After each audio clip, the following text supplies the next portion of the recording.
Thank you, Madam Deputy Speaker. And I similarly would like to commend and thank the Honourable Member for Mitcham and Morden for bringing this debate. It has been a real pleasure to work with her, and I think all of us are in awe of her single-minded relentlessness on this topic, and I think we can all learn from that. I have a very similar story. 2 years ago, I received a call from my nephew and my two nieces asking me to come over quickly. I jumped in a car, drove as fast as I could to my sister's house. I found her semi-conscious on the floor. And that was the start of a journey over the last 2 years. She was diagnosed with a GBM, a glioblastoma. She underwent surgery and chemo and radio, and she is up there somewhere in the gallery now, and she's doing incredibly well. And she is an absolute inspiration to everyone that meets her in terms of her raw courage, her determination, her empathy, and her joy in the world. We don't know how it goes from here, but in terms of thinking about how wonderful our world is and how beautiful it is, she really does bring that home. She has also been a driving force. So we've raised £60,000 and counting so far for the Brain Tumour charity, who do a wonderful job. And she has brought people in, left, right and centre, who have suffered from GBM, are suffering from GBM, have lost loved ones to GBM, engaged, thoughtful, determined, and my heart goes out to her. So the stats, we know this. There are 120 types of brain tumours. 12,000 people are diagnosed with a brain tumour every year, and the nasty one, 5,300 people die from a brain tumour each year in the UK.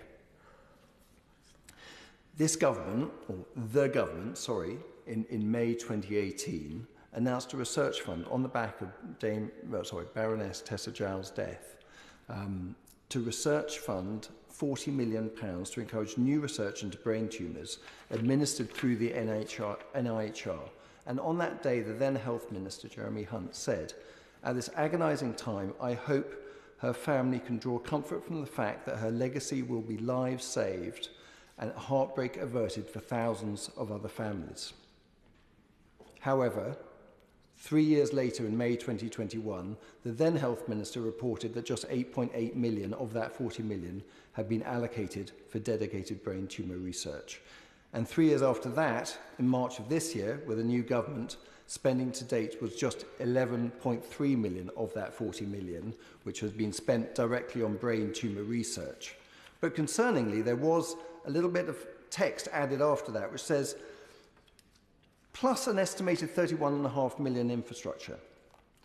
Now, I've got really three key questions for the Minister today, which I really would love some answers on. Because 5,000 people dying, more than 5,000 people dying a year, is far, far too much. And it has been going on far too long, and we need to do more, and we need to fulfil the promises that this House has made. So the three questions are as follows. Can the Minister confirm today that this new wording is not an attempt to include the 31.5 million of infrastructure spend within the 40 million headline number, with a view to getting the NIHR and the government off the hook of its commitment to spend the full 40 million that it has committed on new research into brain cancers? That's question one. Question two. Will the government now commit to allocating and spending the £40 million within a decade, which already is far too long, of its original May 2018 commitment, i.e. by May 2028? That's 3 years from now. That is doable if we put our minds to it, and we need your help. Question three. Will the government stand by its May 2018 commitment to host an annual global conference to bring together world experts on brain cancer? That has not been done. That's something we committed to as a House. So will we stand by that, commit to it, and kick one off by year end? Thank you.